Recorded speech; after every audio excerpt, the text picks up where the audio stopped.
창세기 10장 말씀을 1시간 더 나누겠습니다. 오전 2시간에 걸쳐서 창세기 10장과 11장으로 넘어가는 노아의 그 세 자손들의 생육 번성, 또 그들의 거처, 이런 것을 기록하고 있는 창세기 10장 내용이 단순한 그런 인류사의 그 번성이나 또는 지리적인 어떤 거처를 어떤 족속이 차지했다, 이것에만 목적을 두는 것은 아니다. 사실은 영적인 하나님의 기업을 누가 받을 것이냐, 여기에 더 초점이 맞춰져 있어서 여기에는 지금 감춰져 있는 어떤 내용들이 있다라는 걸 중심으로 말씀을 나눴었습니다. 지금 노아의 때 노아의 아들이 세 아들이 있었고 세 아들이 이렇게 번성하는 것처럼 이제 후에 이제 아브라함으로 이 노아의 때가 한 세대가 가고 나면 실제 이제 다음으로는 이제 아브라함의 때로 이제 연결이 되기 때문에 아브라함도 세 자손이 있는 걸 아셔야 돼요. 대부분은 이제 오해를 하기를 이스마엘과 이삭만 생각하고 있는데, 사실은 이스마엘은 초백에서 난 거고, 그두라라고 하는 여자는 후초라고 돼 있지 첩이라고 돼 있지 않습니다. 후초와 첩은 신분상에서 완전히 다른 거예요. 후초라는 말은 전처가 죽었을 경우 다시 아내를 얻는 경우는 후처라고 그래요. 정식으로 하나님이 아내로 인정해 준다 이 말이고, 첩이라는 말은 아내가 있는데 다른 여자를 갖다리를 하나 더 줬다, 이제 이 말이기 때문에 성경 읽을 때는 이스마엘의 계보와 그두라라고 하는 후초의 여섯 아들 얘기가 이제 또 나와요. 그런데 그들은 후처가 나온 그두라의 여섯 아들들은 동방 곧 동국으로 갔다, 이렇게 돼 있어요. 그러고는 또 그들에 대해서는 기록이 안 나와요. 다 감춰놔버려요.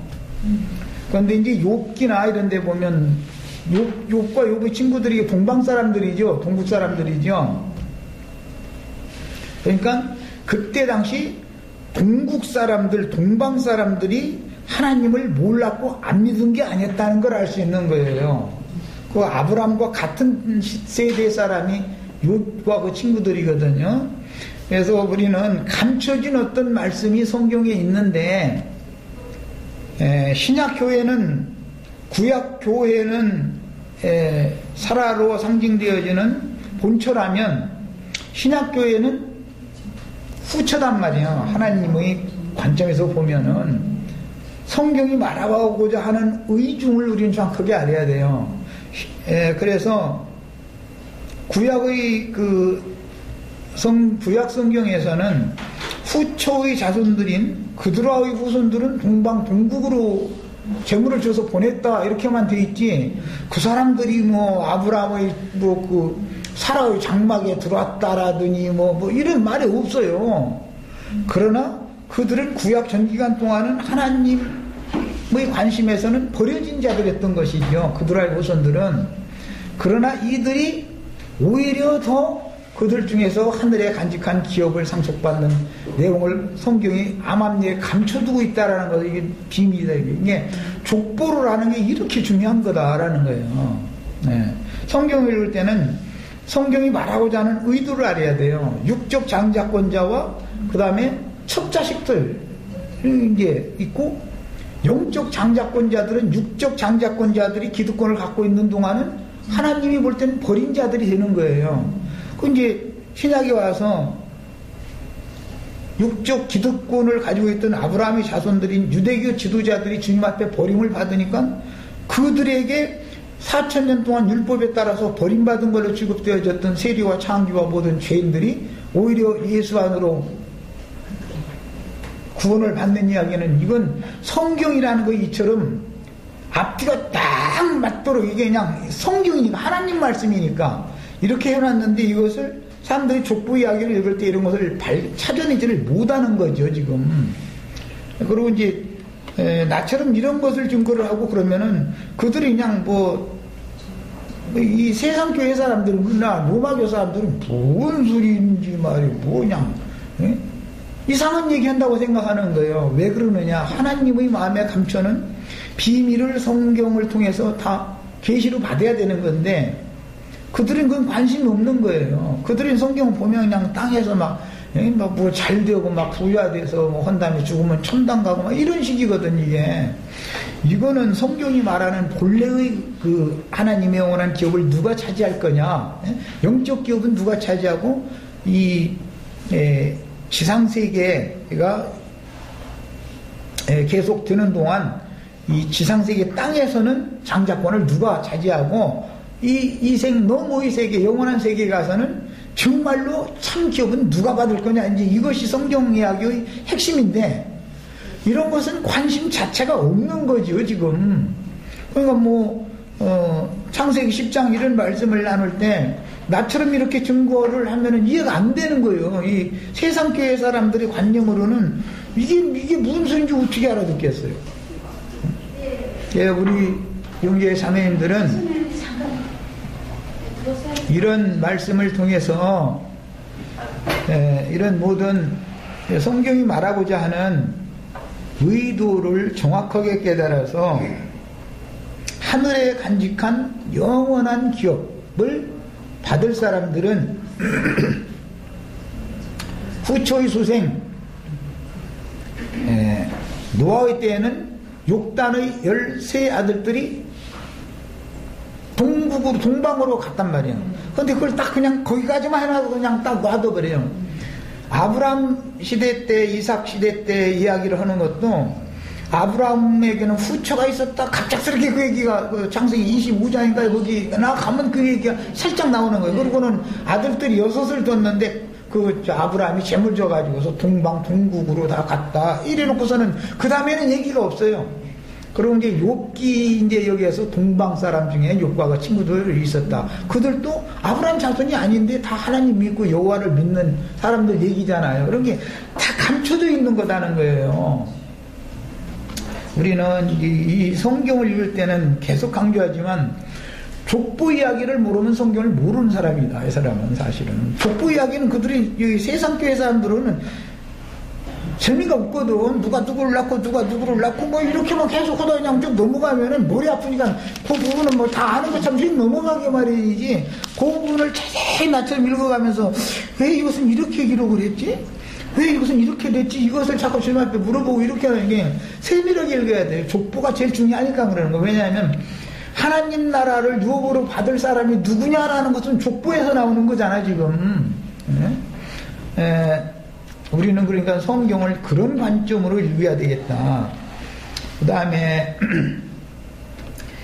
에벨의 육적 장손이었던 이제 벨렉의 계보가 육적인 하나님의 땅의 기업을 받는 아브라함의 자손의 계보죠. 그런데 아브라함이 자손이 세 자손이 있다는 걸 반드시 알아야 된다. 본처인 사라에게서 난 약속의 자녀가 있을 뿐 아니라 먼저 첩인 하갈을 통해서 아브라함의 육적 장자권자가 먼저 생겨요. 그도 12방백이 돼요. 이스마엘도 12방백이 되는 거예요. 이삭이 또 12방백이 돼요. 그들하는 뭐 12방백이 됐다든지 뭐 했다 이런 말이 없어요. 그냥 그들의 후손에 대해서는 그냥 동방 동국으로 보냈다 이러고 끝내버리는 거예요. 그러고 이제 아브라함이 재물을 줘서 보냈다. 그런데 그 재물이 바로 그리스도를 말한다 이 말이에요. 그 재물이 영적 해석으로 들어가는 거예요. 여기서는 아브라함의 장막을 약속의 자녀인 이삭이 상속을 받지만 그 다음에 야곱이 받고 이렇게 받지만 실제 아브라함, 이삭, 야곱 12지파가 실제 기업으로 받는 것은 가나안 땅을 함자손들이 선점하고 있던 가나안 땅의 기업을 받는 얘기를 하는 것이지 새 하늘과 새 땅을 기업으로 받는 것에 대한 그것들은 모형 예표일 뿐이다 이거예요. 실제로 받을 사람은 따로 감춰져 있는 거예요. 성경에 일부러 이렇게 딱 감춰놔둬 버리는 거예요. 오늘 우리 형제 자매님들은 하늘에 간직한 영원한 기업을 상속받는 하나님의 자녀가 되는 것이 인생의 목적이다라는 것에 대해서 내가 지금 이제 강조하느라고 이걸 자꾸 말씀을 드렸어요. 자, 그러면 이제 그 사람들이 노아의 장막은 셈이 상속받았고 셈은 에벨 온 자손의 조상이었는데 그 에벨의 자손이 벨렉 계보가 있고 욕단 계보가 있었는데 벨렉 계보는 아브라함으로 흘러갔고 아브라함의 장막이라는 것이 곧 노아의 장막, 셈의 장막, 아브라함의 장막이 되는 거다 이 말이에요. 이것은 예표다.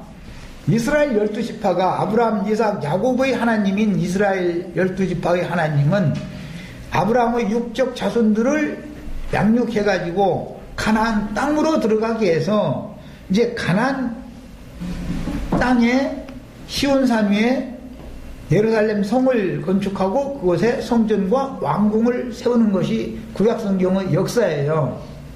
그런데 아브라함의 자손들이 430년 동안을 그 일이 있기 전에 애굽의 함자손들에게 가서 종살이를 하는 거예요. 함자손들에게 종살이를 하다가 풀려나와가지고 광야로 나오면 무엇에 관심을 갖냐면 성막을 건축하는 거예요. 장막을.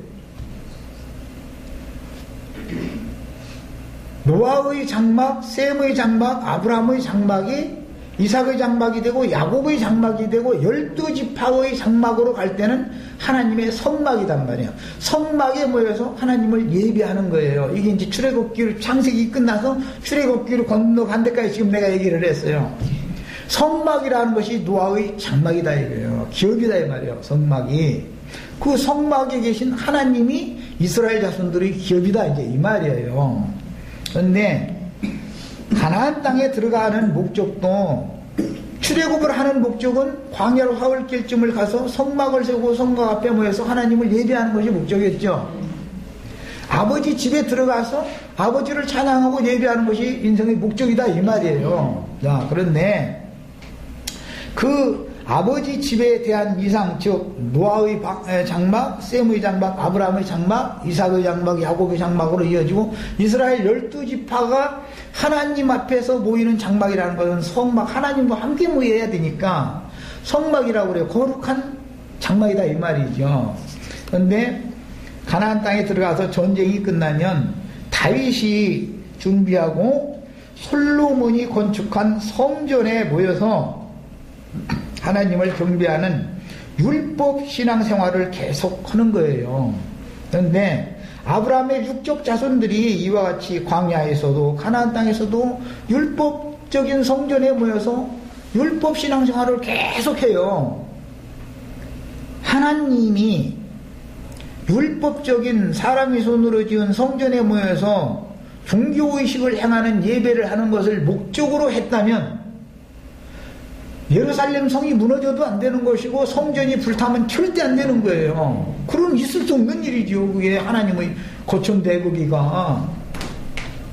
그런데 아브라함의 육적 에벨의 육적 장자 계보인 벨렉 계보가 이제 아브라함의 자손이니까 그 계보는 하나님이 하라는 대로 모세 율법에 따라서 신앙생활을 이렇게 열심히 했는데 예수님이 오셔가지고는 그들은 지옥의 판결을 받아버렸다라는 것이 문제다 이거예요. 이게 그들이 뭐 하나님 말씀을 어긴 거 허라는 대로 안 해서 그런 것이 아니고 그냥 율법에 그렇게 하라고 됐기 때문에 한 거예요.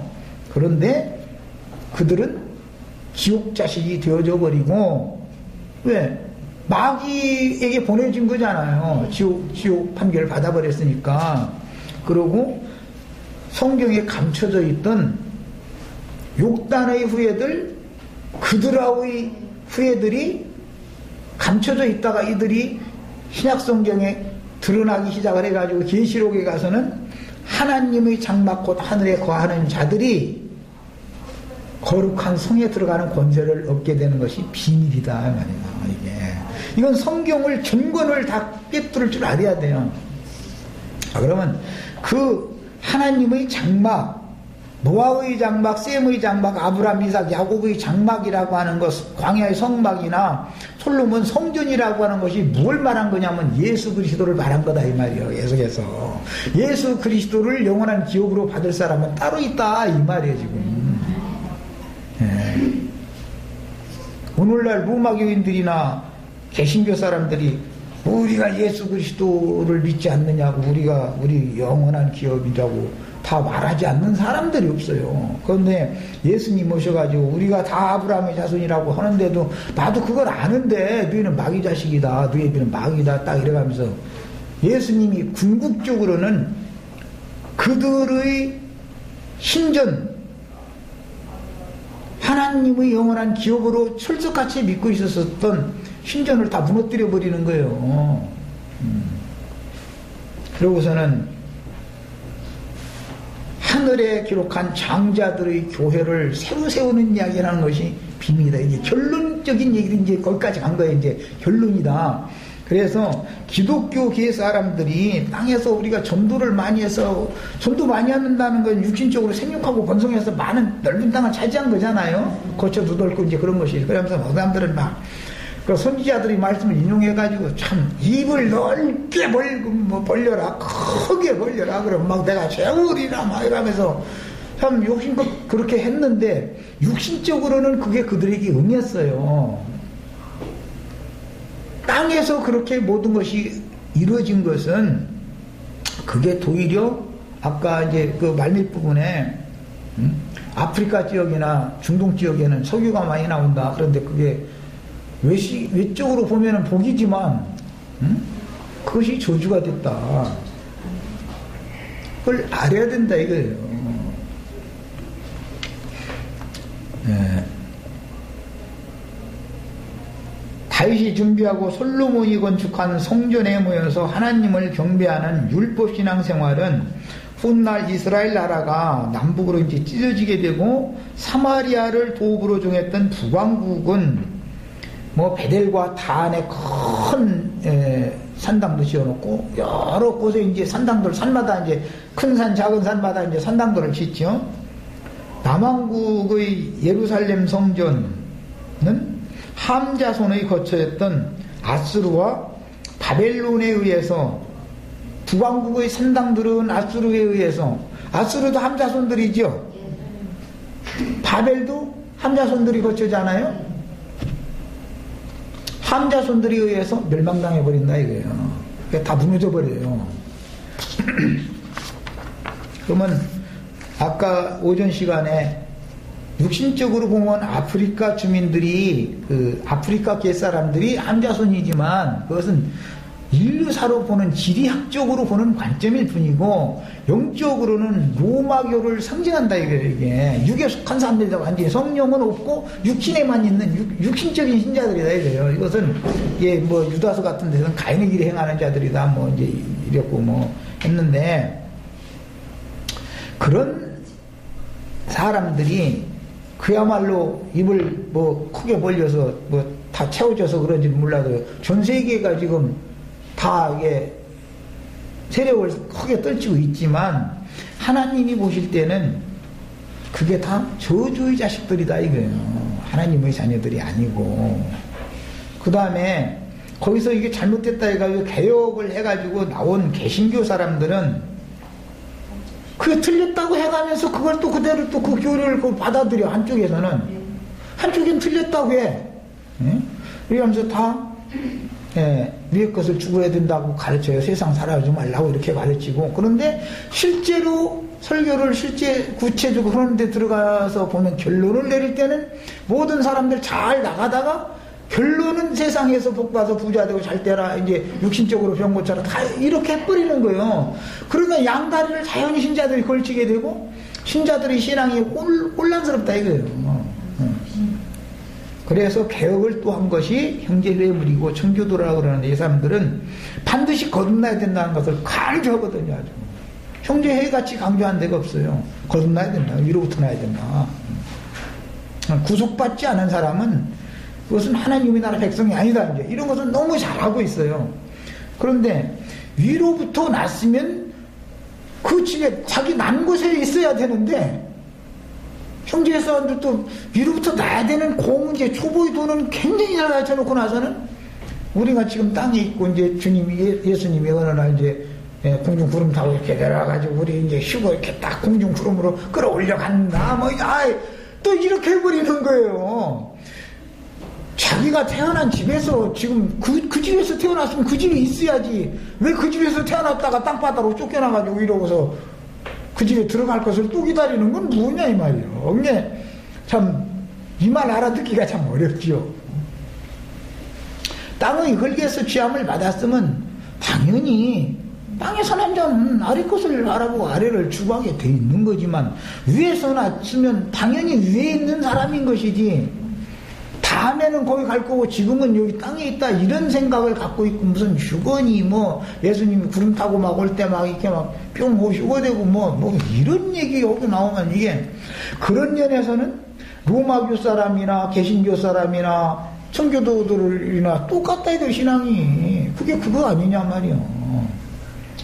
우리는 이미 하늘의 시온산 예루살렘 장자들의 총회 교회 바벨피보다 더 낮게 말하는 뿌림피 앞에 이미 이르러 있는 거예요. 현재 우리가.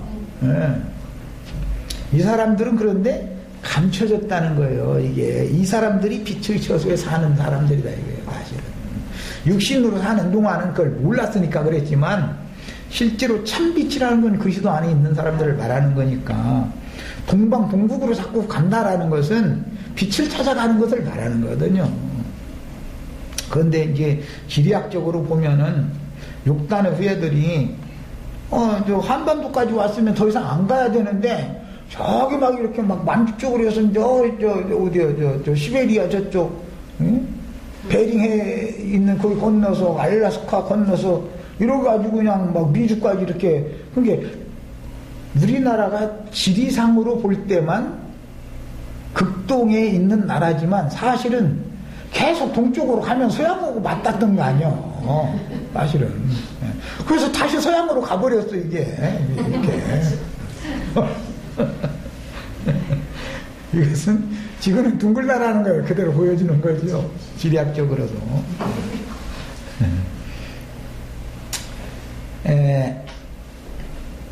다윗이 준비하고 솔로몬이 건축했던 성전을 이처럼 함자손들이 와서 무너뜨리니까 오랜 기간 동안 그러다가 다시 또 포로 생활에서 돌아와가지고 한다는 짓이 그 물질적인 성전을 또 짓는 거예요. 그럼 하나님은 또 무너뜨려버려. 근데 또 지어.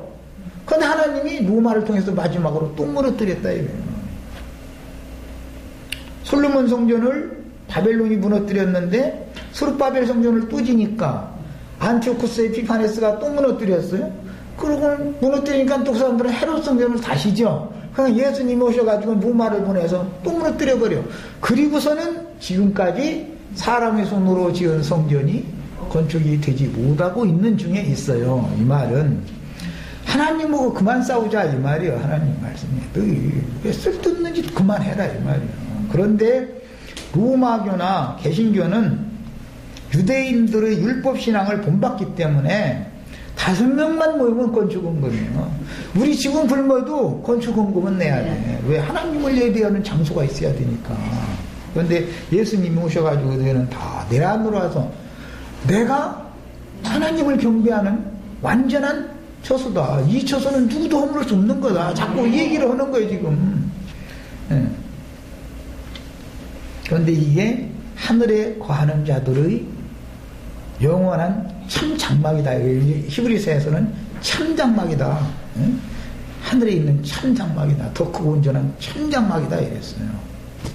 그런데 계시록에서는 그 장막은 하나님의 장막 곧 하늘에 거하는 자들이라고 그랬어요. 하늘에 거하는 자들이 누구냐면은 창세기에서는 욕단의 자손들, 아브라함의 후초가 나온 자손들은 동방 동북으로 간 것만 나오고서는 딱 이 구약 성경에는 기업이 없는 사람들이었어요. 그런데 예수님이 오셔서 이들에게 영원한 기업을 주는 얘기를 하는 것이 비밀이다. 이거예요. 하나님은 믿음의 조상인 아브라함과 그에게 계시로 주신 믿음의 자취를 쫓는 영적 후사들을 위하여 하늘의 한 성을 예비하셨고 예수님의 천국 복음을 땅끝까지 전파할 사도들을 파송하여 하늘의 장자교회의 생활을 추구하는 아브라함의 후사들을 매 세대마다 오늘날만 부르고 있는 건 아니에요. 매 세대마다 예수님부터 유대교 회당이나 성전에서 내게로 나오라라고 부르러 온 거죠. 빼내러. 사람들은 세상 사람들이 아니에요. 다 우리는 구원받았다, 우리는 선민이라고 자부하는 사람들이에요. 근데 그게 사실은 귀신들의 초소 마귀 집이다. 그게 그 우상의 집이다. 그게 너희는 참 하나님의 심정인 내게로 나와라. 이걸 허로 예수님 보냄받은 거잖아요. 그래서 그런 영적인 후사들을 위하여 하늘의 한 성을 예비하셨고 예수님의 천국 복음을 땅끝까지 전파할 사도들을 파송하여 하늘의 장자교회 생활을 추구하는 아브라함의 후사들을 매 세대마다 부르고 계신데, 이 아브라함의 후사들이라는 것은 영적 후사들인 것이지 육신적인 아브라함의 자손들을 부른다라는 말이 아니다라는 거예요. 구약시대에는 육신적인 아브라함의 자손들만 선민이었죠. 그러나 예수님이 오셔가지고 그게 육신적인 아브라함의 자손들은 다 마귀 자식들이다 이랬단 말이야. 이것은 육신적인 셈 계보의 벨렛 계보의 사람들이 마귀의 자식이다라는 말은 사실은 영적인 신앙생활을 추구하는 것이 아니고 전부 육적인 신앙생활을 추구했다라는 것을 의미하는 말이다 이거예요. 그 다음에 아브라함의 후사들을 또 빼내실 때 부르시기를 매 세대마다 지금 예수님 사도들 그 후를 이은 사도들 매 세대마다 나처럼 지금 이렇게 성경을 보는 사람들이 소수가 감춰져 있었었다 이거예요. 룻과 같은 사람이 사실 분명히 동방 사람들이 있었었어요. 하나님을 안 믿은 게 아니에요. 그럼 아브라함의 자손들하고는 상관없는 동방 사람들이잖아요. 동국 사람들. 그럼에도 그들이 감춰져 있었던 거다 이거예요. 그러고 이런 경륜적인 비밀의 계시가 오늘 우리가 추구하고 있는 창세기 10장에 나오는 노아의 세 아들들과 그들의 거처, 그들이 어떻게 생육 번성해 나갔는가, 그 다음에 어디로 이렇게 종족이 퍼뜨려져 나가가지고 이 지구의 어디를 정복을 하고 거기서 거하게 됐는가, 이렇게만 기록을 해놨어요. 그런데 그 외적인 지리학적이나 인류학적인 그런 관점만 딱 보고 만다면은 성경이 말하는 의도를 읽는 게 아니다 이거예요. 이거는 본능적인 지식으로 성경을 잘못 보고 있는 거죠. 그러나 우리는 기초적으로 그런 땅의 일을 알아야 되는 것이죠. 그래야 영적으로 적용을 할 수 있는 거니까 이걸 무시하면 안 되는 거죠. 그러므로 물질적인 성전에 대한 굳은 관념이 무너뜨려지지 않으면 아무것도 온전케 할 수가 없으며 천국의 실체인 올바른 교회를 세울 수가 없으니 사람의 손으로 세운 건물 신전 안에는 율법 제도에 의한 제사장이 반드시 세워지게 돼 있고 그에 따라서 인간 조직이 세워지게 마련이므로 영적인 천국인 하늘의 참 장막, 하나님의 참 장막과는 전혀 다른 종교 조직 체계를 건축할 수밖에 없게 되는 것이다. 종교인들이 오히려 지옥 자식이 된다라는 것을 알아야 된다 이 말이에요. 하나님을 열심히 섬겼는데 이게 참 열심히 섬기고 지옥 자식이 되면 뭐예요 이게. 개신교가 개혁에 실패하고 이처럼 급격히 외적으로 볼 땐 로마교보다도 더 심각하게 타락했죠 지금. 이렇게 된 원인은 진리가 너무 혼잡한 데 있는 것이다. 진리가 혼잡하다. 땅과 하늘을 겸하여 섬기려고 하니까 혼잡할 수밖에 없는 거예요. 그래서 진리가 분명하게 밝혀지지 않은 상태로 부분적인 진리를 깨달아 불완전하게 개혁을 했기 때문에 앞에서 지적한 그런 사람의 손으로 지은 건물 신전이나 그 안에서 사진으로 사는 사람들이나 율법 제도에 따른 헌금 제도나 뭐나 모든 게 이제 거기 따라 붙는 거예요. 이제 거기에 자연히. 로마교는 경건의 모양이 남아가지고 있지만 개신교는 시간이 지나면서 경건의 모양도 없다 이건지 아예. 그러다 보니까 바다에 가는 사람들 보고 복음을 전하려고 하면은 아유 그거 나는 그들 말로는 교회 안 가 나는 성당에 가지 이래버린다 이거예요. 그건 뭐냐? 하나님이 이미 흔히 말하는 야베 쪽 속도를 심판했다는 증거다 이거예요. 벌거 벗겨버린 거예요 지금. 그래서 무슨 길거리마다 동네마다 그냥 밤만 되면은 십자가 탑에서 불이 반짝반짝하고 뭐 했었는데 교회가 없어서 세상이 썩는 게 아니라 그들이 말하는 교회가 너무 많아서 세상이 빨리 썩는 거예요 지금. 그런 얘기하면 그래도 우리 교회는 다르다고 또 이래가면서 또 그 앞에 딱 그래서 가보면은 대한예수교 침례회 대한 뭐 기독교 장로회 뭐 다 이렇게 이거 우리는 종교 조직이다 이 말이거든.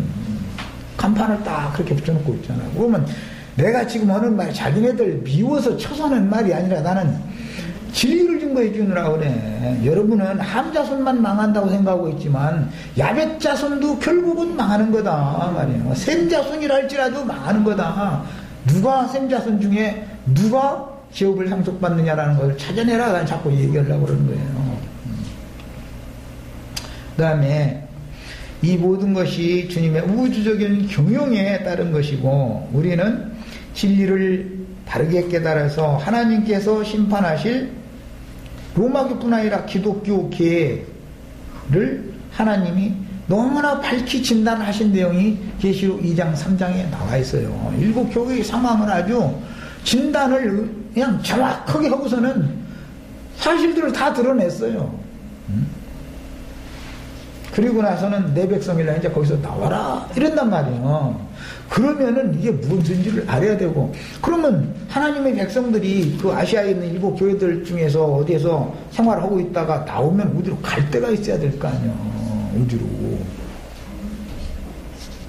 교리적으로 하자면 예수 그리스도께로 나와라 이 말인데, 예수 그리스도는 지금 하늘에 간직한 아브라함의 영적 자손들을, 믿음의 후사들을 위한 성에 계시기 때문에 그곳으로 나와야 되는 거예요. 거기가 예수님이 요한복음 4장에서 말씀하신 내 아버지 집이기 때문에 거기가.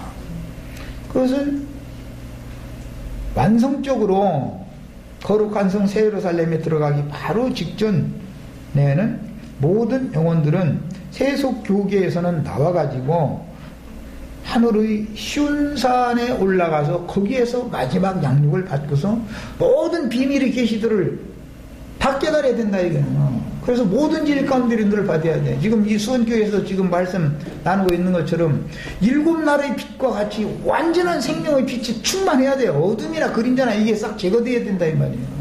성경 보면 우주 만물의 이치나 성경에 감춰진 모든 비밀들이 다 밝혀져야 된다 이거예요. 자기 속에서 밝아져야 된다 이거예요. 그래서 완전 일곱 날의 빛과 같이 밝아진 사람들이나 거룩한 성에 있는 거다 이거예요. 들어가는 거다 하는 거예요. 빛의 자녀들이면 당연히 빛의 세계에 살아야 되는 거 아니겠어요?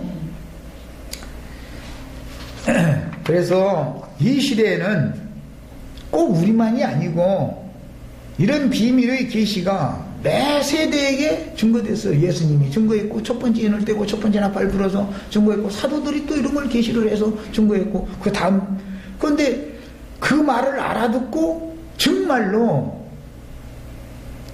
생명의 빛, 완전한 빛의 세계로 완전히 이끌림을 받아 들어가서 빛이신 하나님을 기업으로 상속받은 사람의 수가 매 세대가 너무너무 수가 적다 이거예요. 이게 아무리 증거를 해도 못 알아듣는 거죠. 그들이 어둠에 쌓여있기 때문에 못 알아듣는 거예요. 또는 도로는 혼잡하니까, 빛과 어둠이 교차하니까.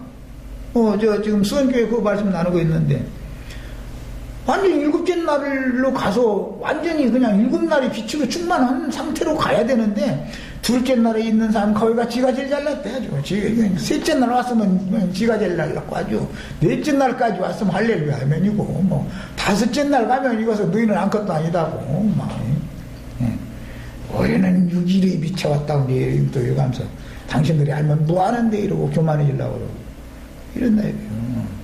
완전히 7날의 빛이 우리 속에 이게 실현되셔야 돼요. 그 다음에 기독교계 안에도 순전한 마음으로 주를 따르기를 원하고 거듭난 영혼들이 있는 거예요. 있는데 문제는 이들이 맨날째에 있다 이거예요. 맨날째. 첫째 날, 둘째 날 이렇게 해서 예창조 세계는 6째 날로 마감을 하는데 그 날까지 해서 딱 머물고 말라고 그래요. 완전한 안식에 가려고를 안 해 이게. 7날의 빛이 우리 형제 자매님들에게 꼭 기업이 되셔야 되겠어요. 빛을 기업으로 얻는 거예요. 빛이신 하나님, 진리의 하나님이 내 기업이 되는 거예요. 그래야 영생하는 거니까. 기왕이면은 밝은 빛을 가지고 나와서 밝은 세상에서 영생해야지. 뭔가 그림자라도 6날까지는 뭔가 그림자라도 남아가지고 간다는 거예요. 그럼 그럴 필요가 뭐가 있어. 완전히 그냥 어둠이나 그림자 등 이런 것은 완전히 싹 찍어대고 완전한 빛 가운데 이렇게 우리가 다 들어가셔야죠. 그 다음에 거듭난 영혼들이 많이 있지만 그들은 어리기 때문에 후견인과 청지기로 쓰임받는 어떤 종들에게 맡겨져서 주인집 살림살이가 어떻게 경영되는 걸 모른다 이거예요. 주인이 종한테 그런 걸 상의할 필요가 없는 거예요. 하나님 아버지는 당신이 보관에 그냥 마음속에 다 감춰놔두고 그냥 알아서 그냥 하나님의 뜻대로 모든 걸 우주로 경영해 가는 거예요. 그런데 아들은 이것을 다 알지만 종은 이걸 모르거든요. 그러니까 종에게 가르침을 받는 사람과 아들에게 가르침을 받는 사람은 똑같이 집을 세우는 이야기를 하는데 모세라는 사람은 물질적인 성막 성전 건축하는 것만 가르치고 하나님의 아들은 하늘의 참장막 참성전에 대한 이 하나님의 집을 건축하는 것을 가르치니까 내용에 가서는 전혀 다른다 이 말이에요. 말하는 소리 들으면 비슷하지만 단어가 같으니까 대부분. 그러나 내용에 들어가서는 완전히 다른 얘기단 말이에요 이게 지금. 그러고 젖을 떼고 나서 단단한 식물을 먹다가 이제 청년 수준에 이르기까지만 광야에 만나와 뭐 아브람 집에서 물 한 가죽 부대에 짊어지게 해가지고서 내쫓는다 그러는데 광야의 자녀들은 하갈과 함께 쫓겨나가지고 그것 먹는 거 아니야. 아브람 집에서 가지고 나온 그 물을 마셔야 되는데 물이 떨어졌는데 아이고 이제 목말라 둘이 이제 그냥 이거 마시고 못 마시고 둘이 그냥 죽고 말자고 또 그냥 바짝 둘이 그냥 엄마하고 아들하고 이게 같이 이렇게 무릎 맞대고 울었다고 듣지 않고 화를 날로 술 떨어질 만큼 떨어져서 그냥 목청 있는 데로 다 해서 우는 거지요. 아이고 이게 마지막이다 이러면서 그게 막 울다 보니까 눈이 딱 밝아지더라는 거야 하갈이. 그래가지고 봤더니 곁에 뭐 우물이 있었어 뭐 광야의 우물을 뜨다가 이제 마시고 사는 거예요. 자, 광야의 물은 마셔도 목이 또 마르게 돼 있는 것이지 그것은 영원한 생수가 아니단 말이에요 그게. 그러니까 예배당의 사람들이 그 예배당 그 봉학 선생들 중에 보면은 그래도 눈이 좀 열린 사람들이 있죠. 비스무리하게 이제 영적인 것을 많이 그래도 나름대로 깨달은 거예요. 이 사람들이 대부분 광야 인도자들이니까. 근데 완전한 데는 완전한 데로 가야 된다 이러면은 아이고 여기가 좋사오. 내가 지금 뭐가 부족하냐고 지금 이러고 지가 무슨 선생 노릇이나 하려고 그러고 예수님이 오셔도 스승으로 안 모시려고 그러는데 나 같은 사람이 뭐 이런 말 가르치고 이거 인터넷에 내보내면 이렇게 몇 마디 들어본다고 그거 아주 일한다 또 이러고 대적이나 하려고 그러지 누가 끝까지 들어보려고 하냐 이 말이요. 이거는 예나 지금이나 늘상 있는 일이었다. 이걸 아셔야 되겠어요.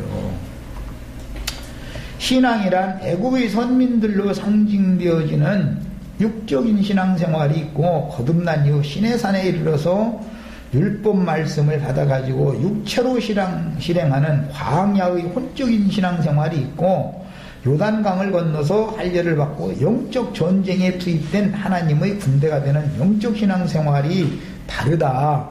새 아들들 얘기하고 새 여자가 낳은 자식들 기업 얘기하면은 반드시 성경에서 왜 애굽, 광야, 가나안으로 세 등분을 해서 말하는지를 알아야 돼. 이건 사람이 몸과 혼과 영으로 돼 있기 때문에 의도적으로 이렇게 말하는 거예요. 하나님이 뭐 노아에게 아들을 한 명 더 줘서 내주면 뭐 나쁠 게 뭐가 있어.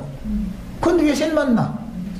아브라함도 뭐 장가 한 번 더 가서 뭐 이게 야곱처럼 네 안에 얻어가지고 그냥 막 동국으로 보낸 자식들 말고 저쪽 저 남미 쪽으로 뭐 이게 또 보냈다 뭐 이렇게 하면 뭐 틀릴 게 뭐가 있어요. 그런데도 왜 그렇게 말하는지를 알아야 된다 이거예요. 말하고자 하는 의도를. 하나님이 그래서 어느 가정에 아들, 딸 몇 명씩 낳게 하는 것도 다 하나님의 배려가 있는 거, 인생사도. 그 다음에 종의 직분인 의문의 직분과 아들의 직분인 영의 직분은 완전히 내용에 들어가서 보면은 다른 거다.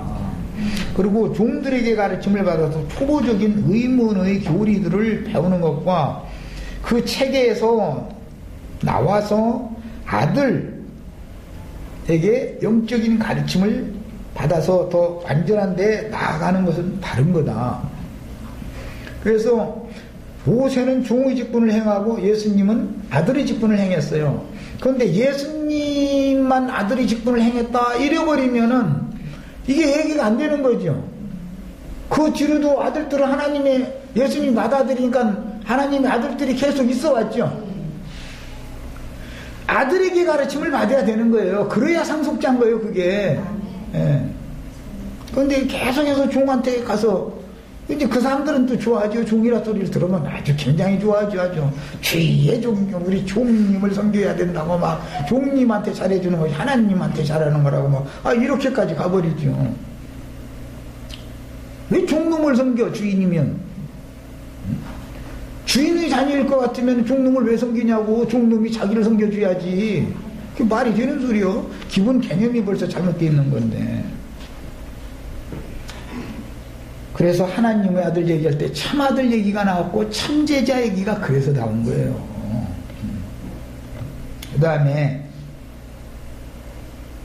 영적인 이처럼 완전한 도를 가르침받아서 더 완전한 데에 나아감으로 그리스도께로 인도를 받는 것, 영원한 생명의 참빛이 되시는 그리스도께로 인도를 받는 것은 신앙생명의 성숙 단계에서 필수적인 어떤 과정들을 계속 반복적으로 거치게 되는데 이것이 7날의 빛이다 그랬으니까 한 날 한 날 한 날 계속 지나가는 단계를 거치게 마련이라는 것이죠.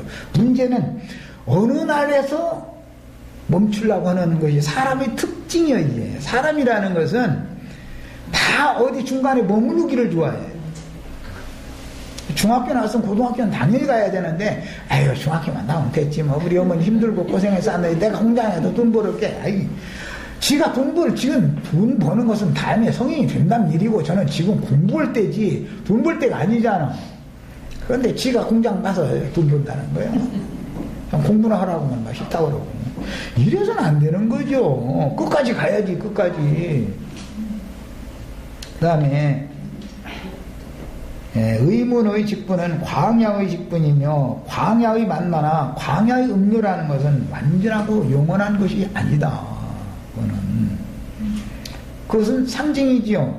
그것은 종년과 종이 낳은 아들이 먹고 마시는 거잖아요. 그건 상징이지요. 종이라는 건 뭐예요? 죄가 왕노릇 하는 자들이 신앙생활이다 이 말이에요. 죄의 종을 말하는 거예요. 성경에 나온들. 죄와 세상과 율법 저주의 종노릇에서 벗어나지 못한 사람들은 그 신앙생활하게 돼 있다 이거예요. 그 다음에 의문의 직분은 광야의 직분이고 영의 직분은 가나안 땅의 직분이고 의문의 직분에 따라서 초보적인 교리를 배우는 것은 육체의 율법을 배워 말씀을 의문의 지식으로 알고 오늘 말씀을 비유를 하자면 뭐 야베 족속은 유럽 족속이고 함 족속은 아프리카계 사람들이고 뭐 셈 족속은 아시아계 사람들이고 뭐 이제 이런 것을 아는 거예요. 그것은 본능으로 아는 누구나 이거 읽으면 다 아는 일이죠. 그런데 이것이 목적이 아니다 이거예요. 이렇게 기록을 해놓은 속에는 영적인 걸 말하고자 하는 의미가 감춰져 있는 것을 못 찾아내면은 소용없는 거다. 이게 소경들이다. 유대인들이 성경을 몰라서 너희가 다 소경이다 그런 게 아니단 말이야. 문자대로 이 성경은 너무 잘 알고 있는 사람들이에요. 그런데 주님이 그들 보고는, 유대교 지도자를 보고는 너희는 귀머거리고 수경들이다 말이요. 들을 귀도 없고 마음은 열리질 않기 때문에 보이지도 않는 거죠. 이 얘기를 한 거잖아요. 그래서 의문의 지식으로 알고 육체대로 행하는 그런 단계는 광야 생활인 것이고, 가나안 땅에 들어가서까지 계속 율법 성전에 모여서 율법적인 제사를 계속하면 하나님이, 그게 하나님이 원래 받고자 하는 제사였다면, 그게 목적이었다면 아시리아에게 혹은 바벨론에게 멸망받게 만들 필요가 있겠냐 이 말이요. 그럼 벌써 우리는 알아들어야지. 시간이 됐으면 이제 여기까지 합니다만은, 영의 직분에 따라 더 완전한 데 나아가는 것은 생명의 성령의 법을 따라서 말씀을 자기 자신에게 실제화하고 적용해서 자신의 마음속에 있는 더러운 귀신들과 거듭난 영으로 싸워서 저주받은 땅을 선점하고 있는 이 귀신들을 다 내가 정복하고 밟아버리고 새하늘과 새 땅을 기업으로 받아야 된다는 것이 성경 이야기다 이거예요. 자, 오늘은 여기까지 하겠습니다. 그러니까 당연히 우리가 하나님의 말씀 어디를 다뤄도 우리는 세상하고만 싸우는 게 아니라 세속 교계의 사람들하고 싸울 수밖에 없는 거예요. 당신들이 지금 성경을 오해하고 있다 이거예요. 혹은 혼동하고 있다. 잘 확실하게 모르고 있다 이 말이죠. 그런데 그들은 우리가 너희가 신학을 나왔어, 뭐 박사학위를 받아봤어, 뭐 한다고 이러고 앉아서 오고 이런 식으로만 하니까 이게 안 되는 거죠 지금.